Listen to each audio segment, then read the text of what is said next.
great political success of Andrew Jackson and his Democratic Party is what prompted his political opponents to organize a party of their own by 1834 during Jackson's second term as president.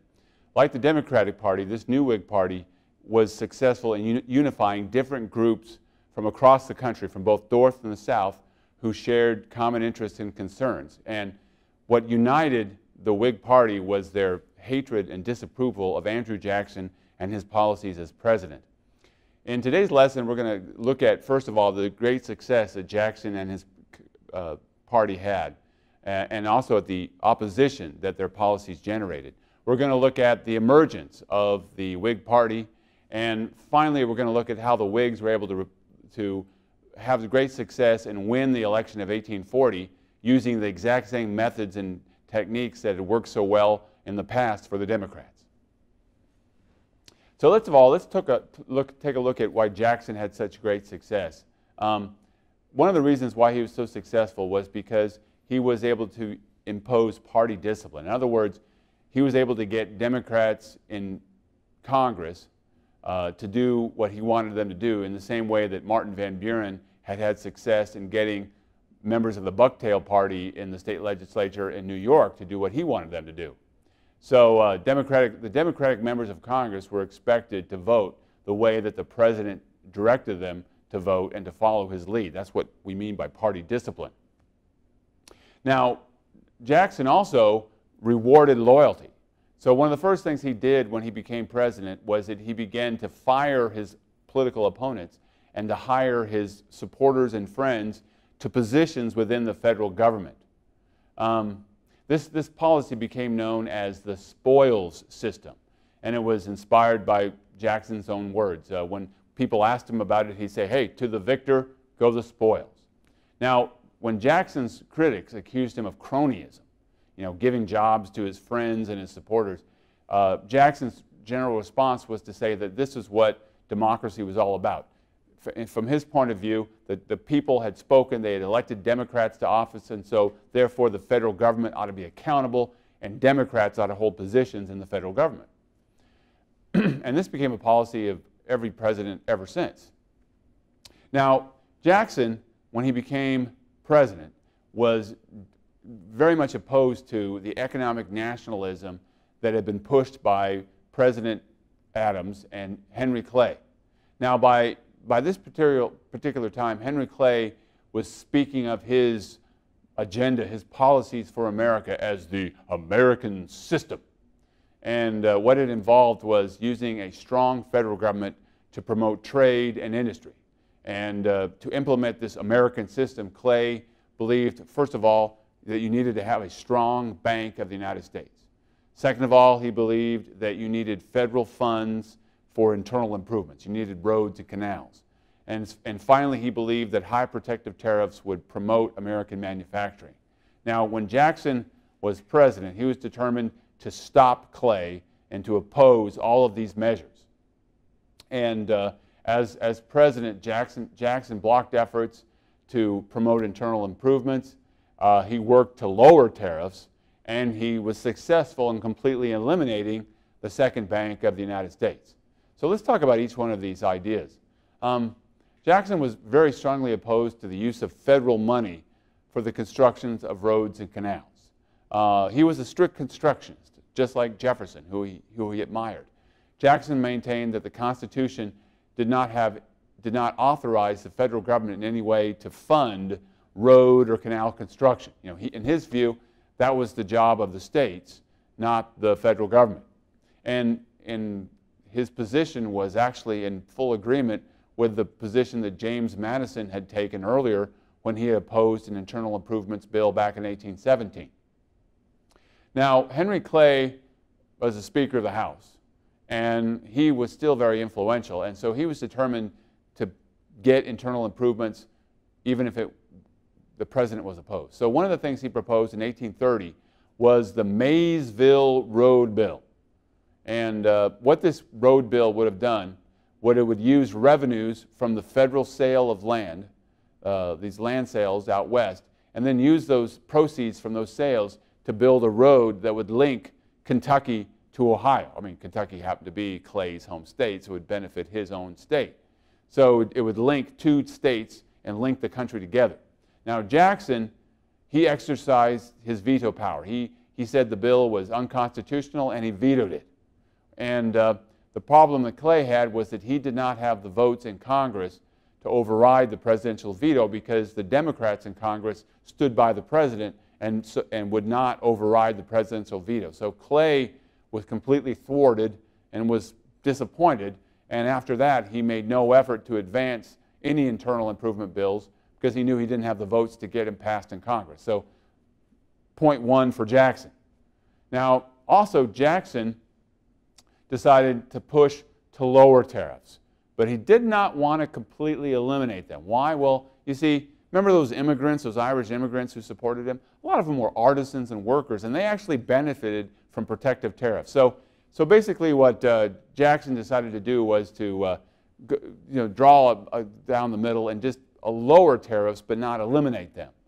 But when he did that, what he did was that he angered his vice president, John C. Calhoun. You see, John C. Calhoun wanted the tariff eliminated completely. Now, the political battle between Calhoun in South Carolina and Andrew Jackson would be known as the nullification crisis, and this would spring forward in 1833. Now, Jackson acted. He wanted to lower the tariff, but not eliminate it. So in 1832, he got Congress to pass the tariff of 1832, and what this did was to reduce the tariff by 10%. But this was unsatisfactory to John C. Calhoun. He wanted the tariff completely eliminated. See, back in 1828, before he had ran for as vice president, Calhoun had published anonymously a pamphlet called South Carolina Exposition and Protest. And in this pamphlet, Calhoun had argued that tariffs were unconstitutional. And in this pamphlet, he articulated what became known as the doctrine of nullification. Under this doctrine, it said that state governments could declare federal laws to be null and void. That's where we get the term nullification, on the grounds that such federal laws were unconstitutional. Calhoun actually got the idea from the Virginia and Kentucky resolutions of 1798. And the principle behind both those resolutions and nullification is that the United States is a union of sovereign states. Now in 1832, Jackson, he rejected completely the idea of nullification. He was at complete odds with John C. Calhoun. He instead advocated a different view of the federal union, a view advocated by a senator, Senator Daniel Webster of New Hampshire. Daniel Webster maintained that the federal union was what he called an indestructible union, the union of the American people. I mean, it was not the union of states, it was the union of American people. So from Jackson's point of view, since he agreed with that principle, Jackson thought, how could a minority from one state tell the majority of the American people that their law was unconstitutional? So on those grounds, Jackson rejected the principle of nullification. Now, it so happened that by 1832, Jackson and Calhoun, not only did they disagree with each other on policy, they disliked each other personally. And all had to do with what was called the Petticoat Affair. It was kind of a scandal. You see, Jackson was very angry at Calhoun and his wife, Florid.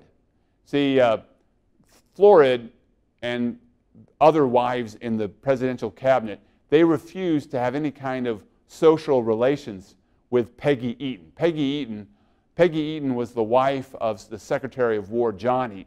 Now, the reason why the Washington Wives, they could have a TV show, the Washington Wives. The reason why the Washington Wives wouldn't have anything to do with John and Peggy is because there were rumors that John and Peggy had had an adulterous affair prior to their marriage. In fact, Peggy's first husband had committed suicide, and people blamed his suicide on their adulterous affair. Now, Jackson didn't believe any of these rumors because, you see, his wife, Rachel, had been subjected to personal attacks because when he married her, she was divorced. And people attacked Rachel, and that made, and accused her of adultery, and that really angered Jackson.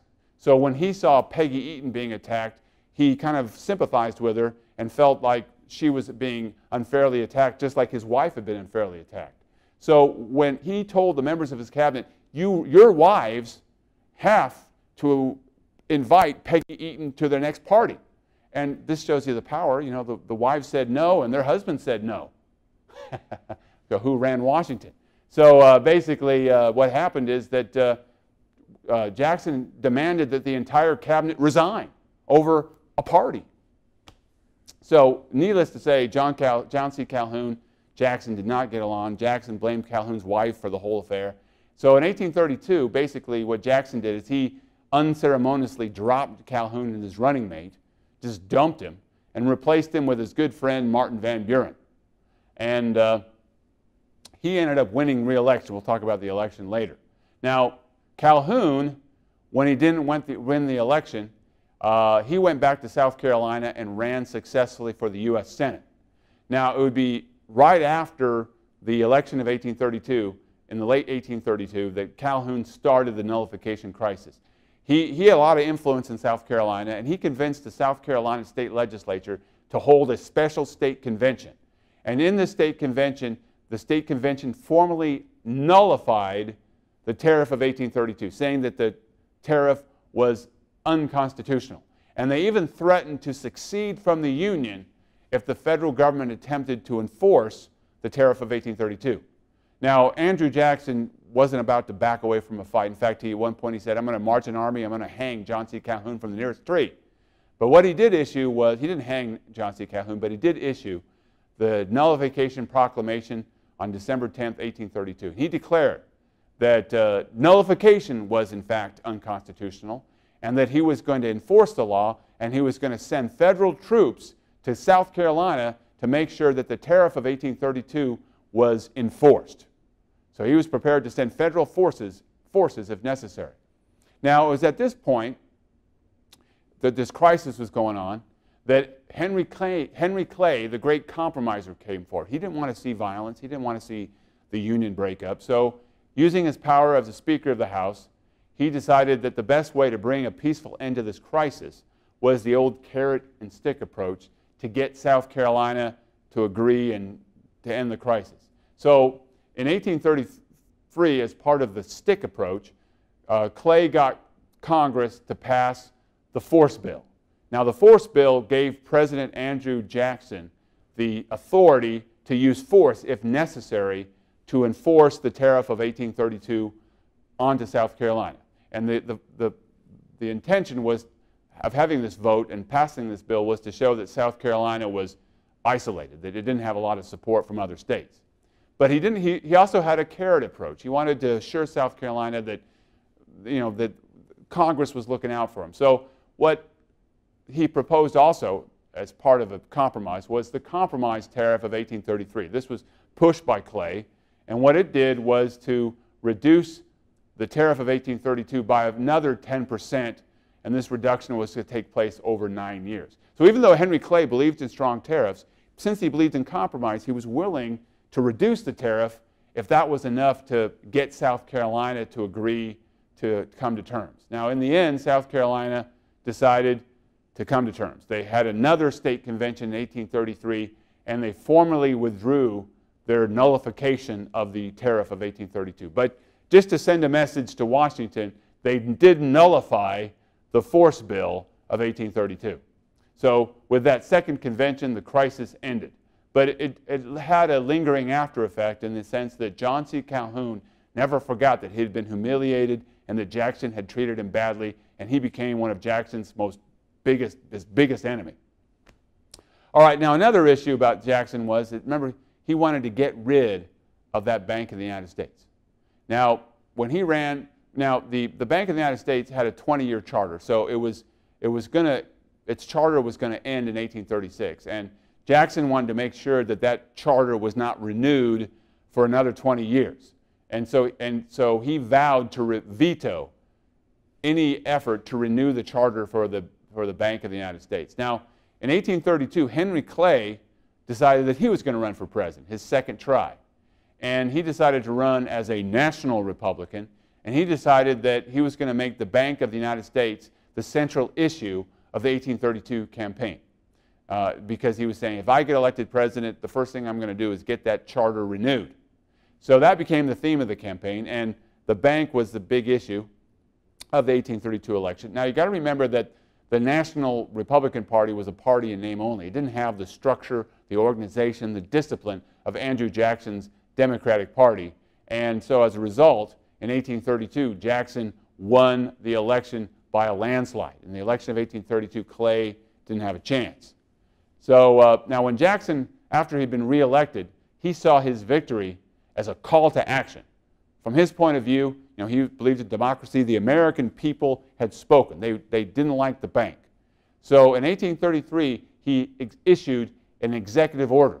He ordered that all the federal funds from the Bank of the United States be placed in 23 state chartered banks.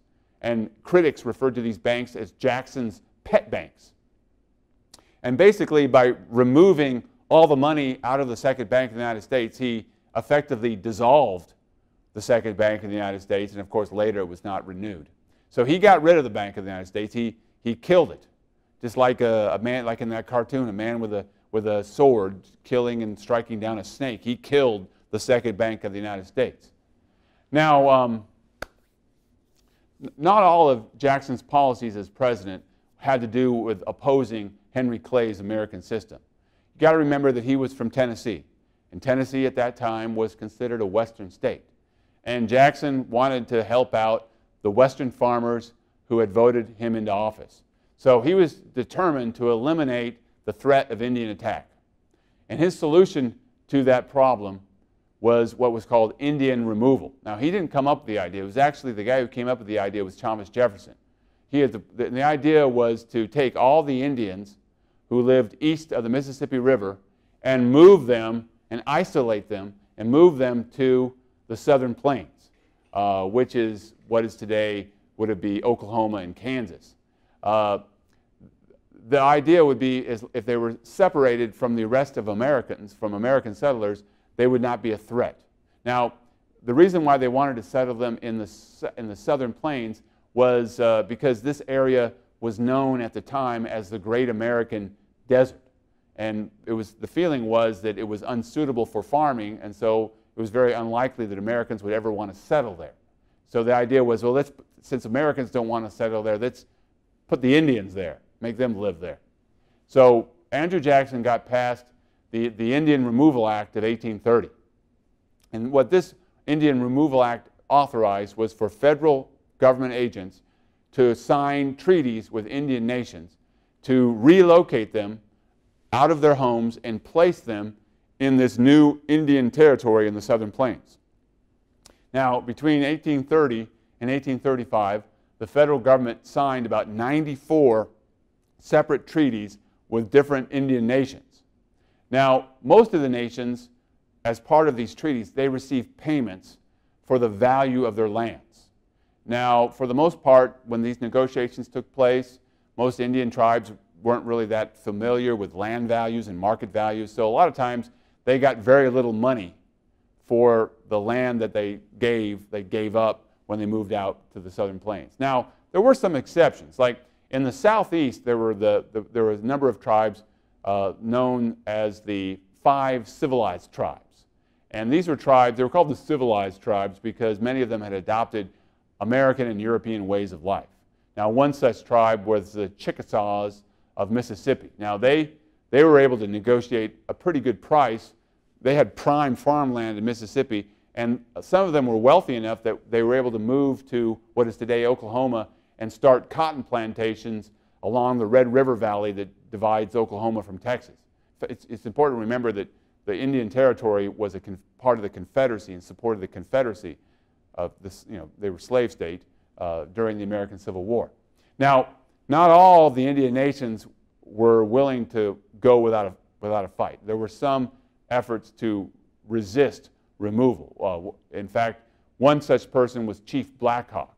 He was the leader of the Fox and the Sauk nations of what is today Wisconsin and Iowa and Illinois, and he led what was called Chief Black Hawk War. They did not want to be relocated. But he had actually fought with Tecumseh in the War of 1812. Well, in the end, he was defeated, and his people were forced to relocate. Another group of Native Americans that resisted strongly were the Seminoles. In fact, from 1835 to 1842, the Seminoles of Florida fought hard against removal. And eventually, after a lot of bloody battles, many of them were forced to Oklahoma. Now, the most tragic case is the case of the Cherokees of Tennessee, North Carolina, and Georgia. They refused to relocate, and they actually, instead of resisting violently, they tried to go through the Supreme Court. And the Supreme Court actually ruled in their favor, but Jackson refused to execute the decision of the Supreme Court. Instead, eventually, after a lot of delays, in 1837, the Cherokees were forced from their homes, and about 15,000 of them were forced out of their homes and moved to Oklahoma. And this is known as the Trail of Tears. Why is it called the Trail of Tears? Well, it's estimated that out of that 15,000 Cherokees that were forcibly removed, about 4,000 of them died. Most of the people who died were the elderly, the women, and children. And most of them died due to malnutrition and to illness. So now a lot of times there are a lot of folks who didn't agree with what Jackson was doing. There were a lot of Christian missionaries who were working, who had missions among the Indians, and they condemned Jackson. They accused him of cruelty. They denounced removal. And there were other people.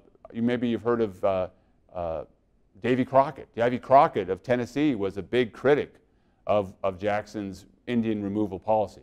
But the way Jackson saw it, the way he saw it was that it was better to remove these Indians than to risk further wars, bloody wars between settlers and the Indians.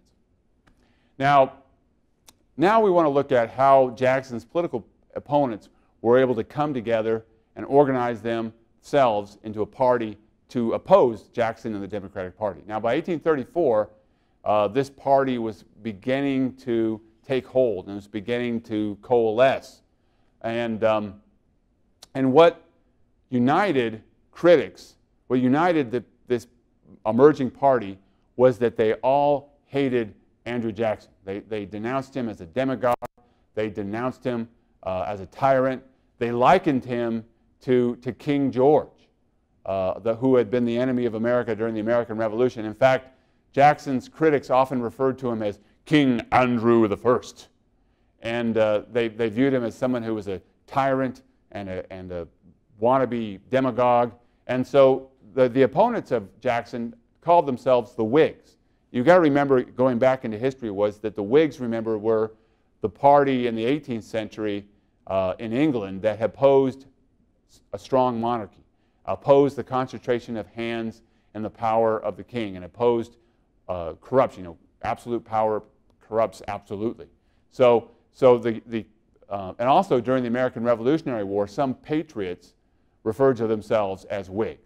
So in 1830s, the opponents of Jackson, they saw him as a tyrant, as likening him to George III, so they began to call themselves opponents of the corruption and tyranny of Jackson. They were the new Whigs, and they were going to fight Jackson because he was a threat to the Republic and a threat to the Constitution. Now, the Whig Party, just like the Democratic Party, was able to draw support from different parts of the country. The biggest supporters of the Whig Party were the supporters of Henry Clay's American system. Many of these included wealthy businessmen in the Northeast, particularly factory owners, because they were the ones who most gained from, like, say, the protective tariff and the construction of canals and roads. So some of the biggest founding members of the Whig Party were, of course, Henry Clay and also Daniel Webster of New Hampshire. And they supported protective tariffs and internal improvements, and they wanted to reestablish the Bank of the United States as the third bank of the United States. Now, the Whigs were not only popular in the Northeast, where you had factories, but they were also popular among some Southerners. It turned out that there were some established planter families in Virginia and South Carolina and Georgia, these old established families, and they viewed Jackson as crude. They saw him as a coarse upstart. And they were scandalized by his rude, obnoxious behavior. In fact, in 1832, when Jackson was inaugurated, he invited the general public to his inauguration.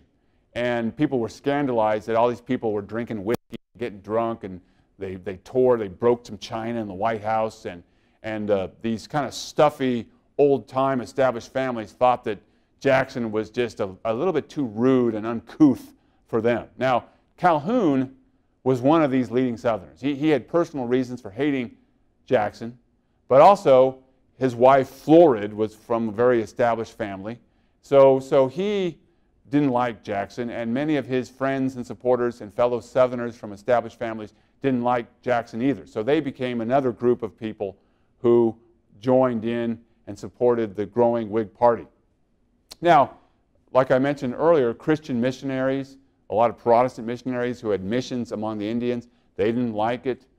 Davy Crockett, who I mentioned earlier, he was a man of the people. You know, he was born in Greenville, Tennessee, and he didn't really care for what Jackson was doing, and he joined the Whig Party. So the Whig Party just wasn't just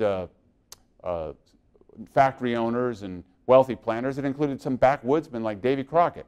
Now, another key component of the Whig Party were Protestant evangelical Christians.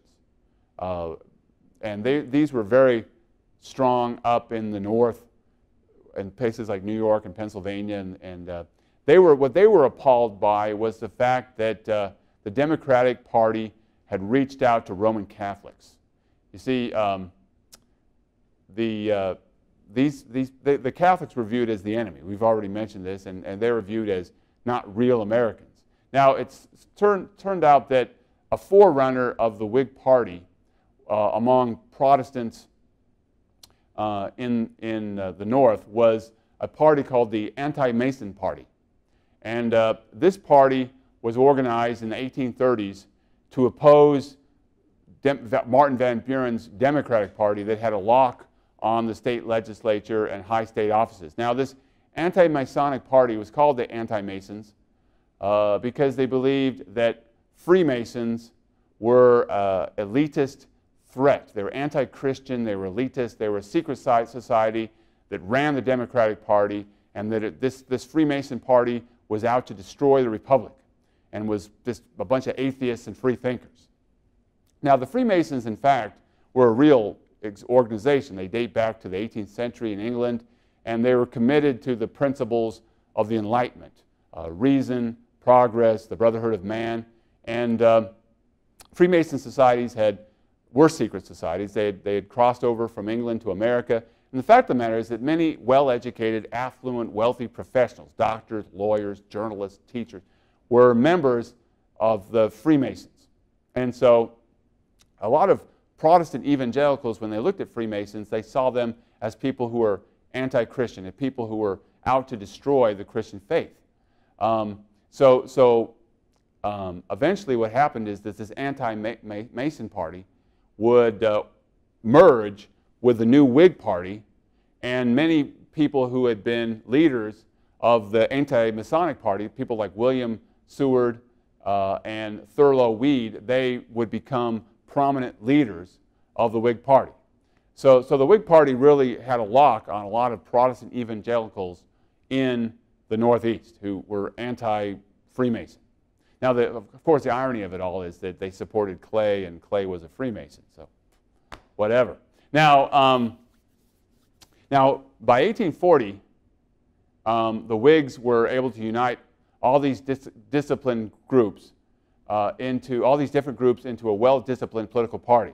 And by 1840, they were able to win Congress and win the White House. Now, the success of the Whigs was not only due to their political abilities and their ability to unite and be disciplined, but a lot of the success of the Whigs had to do with the misfortunes of the Democrats. You see, in 1836, Jackson, following the example of Washington and Jefferson, he opted not to run for a third term, and instead he endorsed his vice president, Martin Van Buren. And now, in 1836, the Whigs still had not been organized enough to rally around a single candidate. So you actually had 3 candidates who were Whigs running for president. There was Hugh White of Tennessee, there was Daniel Webster of New Hampshire, and there was William Henry Harrison of Indiana. So the Whigs really weren't able yet to rally behind a single candidate. And so with Jackson's endorsement of Van Buren was able to win in 1836, but not by much. Now, as soon as he took office in 1837, the country was hit by yet another panic. Remember we talked about these cycles? There was a panic of 1819. Now there was a panic in 1837. And the economy was in a tailspin for much of the duration of the presidency of Van Buren. And that made him very, very unpopular. You know, what caused this panic was the same factors that caused the panic of 1837. Cotton, there had been a lot of economic prosperity and a boom, but when cotton prices dropped in Great Britain, when prices dropped, you had a financial panic in the banks, and banks went bankrupt with the run on the bank. And what made the situation in 1837 even worse than in 1819 was something that Andrew Jackson did in 1836, his last year in office. You see, he was suspicious that too many banks were issuing paper notes that weren't backed by enough gold. So he thought that a lot of these paper notes being issued by state banks were just paper money. He didn't give them any credence. So he made a decree in 1836 that said that if you wanted to buy land from the federal government, you could only buy it in gold, not paper notes. So what had happened just prior to 1837, all these people had gone to the banks and withdrawn all as much gold as they could so that they could purchase gold, use the gold to buy land. So in 1837, banks were already depleted of their gold reserves. So when this run occurred, banks went bankrupt even faster. So it was a terrible thing. So Van Buren, of course, when this happened, he blamed the banks. And he proposed to resolve the problem that the United States take all of its tax revenues and instead of placing them in state banks, place them in a treasury, an independent treasury where they just sit. And that would keep them out of risky state banks. But despite the fact that Van Balen was trying to find a cure to the problem, everybody in America blamed him for the downturn. Now, in the election of 1840, with the Democrats under a lot of pressure and being blamed for the downturn, the Whigs finally united behind William Henry Harrison as their candidate. And William Henry Harrison used the exact same strategies that had worked so well for Democrats in the past. Number one, he was an Indian fighter. And he was from a western state. He was from Indiana. He was a hero of the War of 1812. He had been the guy who had commanded the forces against Tecumseh at the Battle of Tippecanoe. In fact, the Whigs even had a really catchy slogan that they would chant at their meetings. Tippecanoe and Tyler too. You know, John Tyler was the vice VP running mate. So they portrayed William Henry Harrison as a log cabin candidate, as a man of the people. And they portrayed Van Buren as an aristocratic snob.